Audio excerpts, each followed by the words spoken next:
40 برس کی عمر کے بعد حضور نے کوئی کاروبار دنیاوی نہیں کیا، یہ معلوم ہے آپ کو؟ بہت بڑے تاجر تھے، ایکسپورٹ امپورٹ کا بزنس، شام قافلہ لے کر جا رہے ہیں، وہاں سے قافلہ لے کر آ رہے ہیں، یمن قافلہ لے کر جا رہے ہیں، یمن سے واپس آ رہے ہیں، الخبر کے علاقے کے اندر لگتا تھا بہت بڑا تجارتی میلہ، وہاں جا رہے ہیں، واپس آ رہے ہیں۔ لیکن جب حکم آ گیا یا ایھا المدثر قم فانذر وربک فکبر، اے لحاف میں لپٹ کر لیٹنے والے صلی اللہ علیہ وسلم، اب کھڑے ہو جاؤ، کمر کس لو، لوگوں کو خبردار کرو کہ مرنے کے بعد دوبارہ تمہیں زندہ کیا جائے گا، پھر تم سے حساب لیا جائے گا۔ فیما کنتم، جن حالات میں زندگی گزار رہے تھے جناب آپ، کیا اسلام کا غلبہ تھا؟ نہیں ہے اللہ، اسلام غالب تو نہیں، تم کوشش کر رہے تھے غالب کرنے کی، سوائے شرمندگی کے اور کیا ہاتھ آئے گا؟ اللہ تعالیٰ کی حجت تو قائم ہو جائے گی۔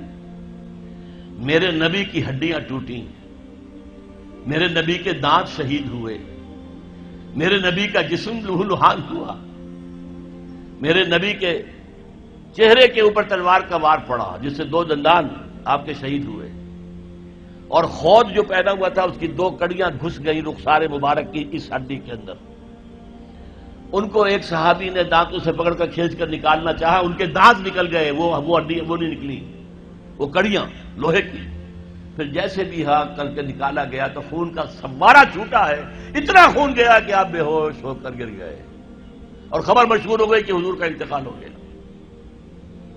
یہ ساری تکلیفیں کس لیے اٹھائی تھی حضور نے؟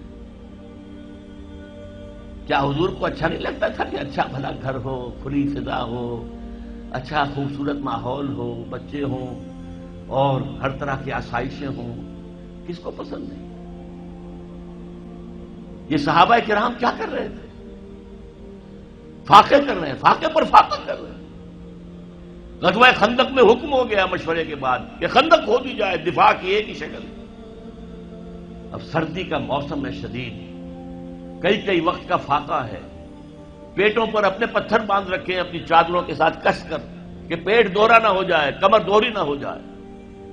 حضور کے پاس آ کر شکوہ کیا ہے، شکایت کی ہے، اللہ کے رسول اب یہ بھوک ہم سے برداشت نہیں ہو رہی، دیکھیے ہم نے اپنے پیٹوں کے اوپر اپنے کرتے اٹھا کر دکھایا، ہم نے پتھر باندھے ہوئے، آپ نے اپنا کرتا مبارک اٹھا کر دکھایا، 2 پتھر بندھے ہوئے۔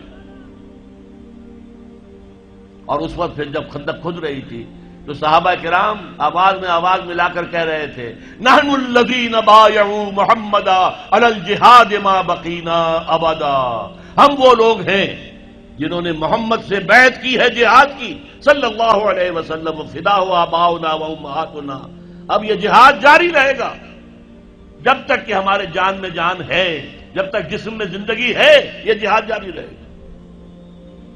یہ ہے اسلام،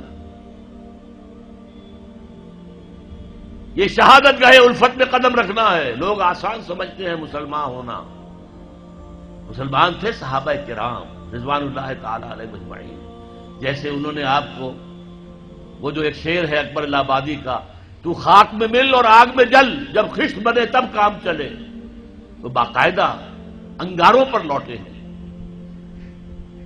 آپ کو معلوم ہے حضرت خباب بن الارت رضی اللہ تعالی عنہ کو بلایا گیا، آؤ، آ گئے، ان کی نگاہوں کے سامنے دہکتے ہوئے انگارے زمین پر بچھائے گئے، اتار دو کرتا، اتار دیا، لیٹو اس کے اوپر، لیٹ گئے۔